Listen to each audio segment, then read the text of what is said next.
দেখে পানিতে ভাসমান কচুরিপানা বলে মনে হলেও এটি একটি কবর। অলৌকিকভাবে বছরের পর বছর খালের পানিতে এভাবেই ভেসে আছে কবরটি। এই ক্যানেলের ঘটনা ডোজার গাড়ি যখন খুলছিল ডোজার বন্ধ হয়ে গেছিল, শূন্য কথা বন্ধ হয়ে গেছিল। পাশে ডোজার আলা করলে স্বপ্ন আইসেও, তারপরও চেষ্টা করছিল, পারে নাই। ডোজার খারাপ হয়ে গেছে, বাড়ি গেছে, ডোজার আলাও মারা গেছে, আর ছেলেও নাকি নষ্ট হয়েছে। তারপরও আবার স্বপ্নার পরও যে চেষ্টা করছিল ওই জন্য ওই ডুববেও না, যত পানি উঠেন না কেন, এইখানেও পানি উঠেবেন, তা দেখবেন ওইরকম ভাসি।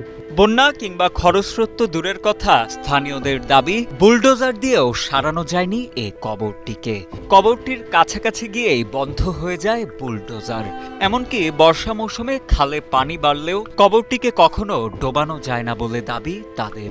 আর এই কবর দেখে যায় 10 টাকা খাইছি, এই কবরের ওসলে টাকা উঠিয়েও যে খাইছি, তাইও মারা গেছে। একদিন ডোজার লাগে দিয়ে গেছিল জোর করিয়া, ওনার ছেলে ভাই শেষ।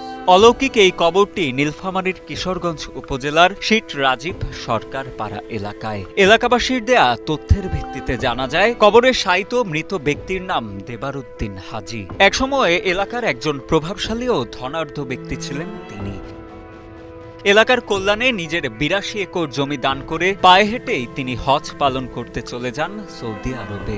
দেশে ফিরে শেষ নিঃশ্বাস ত্যাগ করলে পরিবারের লোকজন তার দাফন সম্পন্ন করেন তার নিজ জমিতেই। পরবর্তীতে 1984 সালে তিস্তা সেচ প্রকল্পের আওতায় খাল খনন করা হলে কবরটি পড়ে যায় খালের মাঝে। স্থানীয়রা জানান সে সময় কবরটি স্থানান্তরের চেষ্টা করা হলেও ব্যর্থ হন সংশ্লিষ্টরা। সেই থেকে আজও কবরটি রয়ে গেছে খালের মাঝেই। বিস্ময়করভাবে খালের পানি বাড়লেও ভেসে থাকে কবরটি। তা আমরা যখন ছোটবেলায় এখানে গোসল করতাম, তা আমরা দেখতাম যে এই কবরটা ভেসে উঠতো একবারে। কবরের আশপাশে যে ঝাড় বা ইয়েগুলো আছে ওগুলো সব কবরটা ভেসে ওঠে। আবার যখন মনে করেন পানি শুকিয়ে যায় তখন কবরটা আর কি স্পাকে ডাবি যায়। তাই এখন এই কবরের যে জায়গাটা আছে কোনো পরিবর্তন হয় না, যে জায়গাটা আছে ওই জায়গাটায়। তাই এটা এখানে অনেকে অনেক বিষয় নিয়ে এখানে আসে এবং অনেক মিডিয়াও এখানে আসে করছে। মূলত উনি একজন ভালো মানুষ ছিল এবং অলৌকিকভাবে যেটা জানা যায় উনি একসময় নাকি অন্য জগতে ছিল, পরবর্তীতে উনি একজন ভালো পর্যায়ে চলে আসেন এবং উনি একজন ভালো আল্লাহ হন। উনি অবশ্যই ভালো লোক ছিলেন। উনি জান্নাতবাসী হোক, আমরা তার উত্তরসূরি। আমরা আল্লাহ তাআলা যেন তার ওসিলে আমাদেরকে ভালো রাখেন। কবরে শায়িত দেবার হাজীর বংশধরেরা জানান অত্যন্ত ধর্মপ্রাণ ও কামেল ব্যক্তি ছিলেন তিনি।